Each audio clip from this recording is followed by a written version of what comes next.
ada hal yang delicate, bagaimana memadukan antara tujuan politik dengan tujuan militer. Mmm, Apa yang dikehendaki oleh para politisi, tentu puncak, dengan para jenderal. Itu menjadi ujian sebetulnya dari elemen penting dalam memenangkan perang.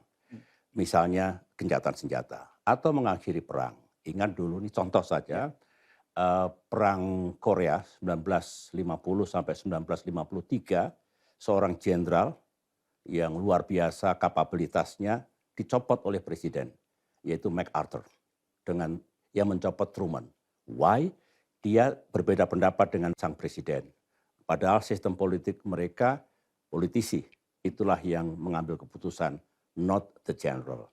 Kembali ke Middle East ini, ya, kalau misalnya eh, dilihat apakah ini klop antara tujuan militer dan tujuan politik, mmm, sementara klop. Begini, Bung Reno ya, mhm.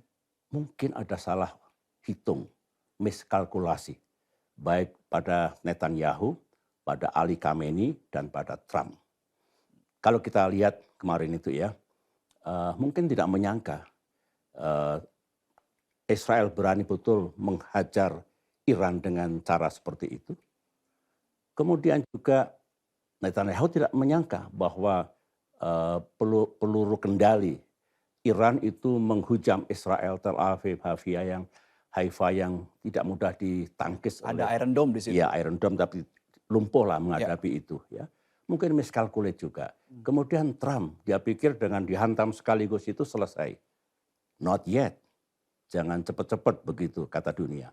Oleh karena itulah mungkin tiga-tiganya merasa ada kesalahan hitung, meleset, dan gencatan senjata itu melihatnya ke depan. Kalau berlanjut kira-kira siap nggak Israel? Siap tidak Iran?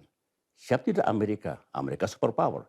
Biasanya kalau satu kekuatan besar, mmm, entah Amerika, entah Tiongkok, entah Rusia, sudah masuk ke dalam peperangan, yang lainnya stay off, stay out.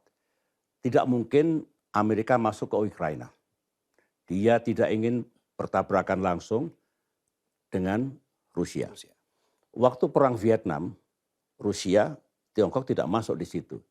Meskipun membantu pihak Vietcong dan Vietnam Utara dulu. Jadi mereka sepertinya ada gentleman agreement, tidak nyemplung bareng-bareng, karena itu bisa mengakibat gesekan langsung dan perang besar tidak mungkin dihindari. Tetapi yang lain juga begini, eee, yang paling berkepentingan itu kan sebetulnya Amerika, Timur Tengah. Putin mengatakan it's not Russian war. Mmm, Xi Jinping saya kira juga begitu. Meskipun saya tahu mereka lebih berpihak kepada Iran. Mengapa? Di samping tidak ingin Amerika menang, Barat menang, tetapi Rusia juga punya kepentingan. Itu banyak sekali expert yang mengembangkan nuklir di Iran itu coming from Russia. Kemudian juga kalau dari economic interest ya, itu minyak yang diproduksi oleh Iran, minyak dan gas, pembeli utamanya juga Tiongkok. Jadi tetap ada kaitannya, sikap itu fungsi kepentingan begitu. Oleh karena itu diplomasi untuk berdirinya negara Palestina yang merdeka dan berdaulat harus terus gigih. Indonesia di depan, saya tahu. Sekarang juga di depan, and I love it. Oleh karena itu paling banter kita diplomasi all out di PBB, di Organisasi Kerjasama Islam, di Timur Tengah sendiri, atau forum yang lain seperti G20, di mana Indonesia menjadi anggota. mmm. Tidak boleh berhenti diplomasi kita untuk Palestina merdeka, untuk kedamaian dan keamanan di Timur Tengah.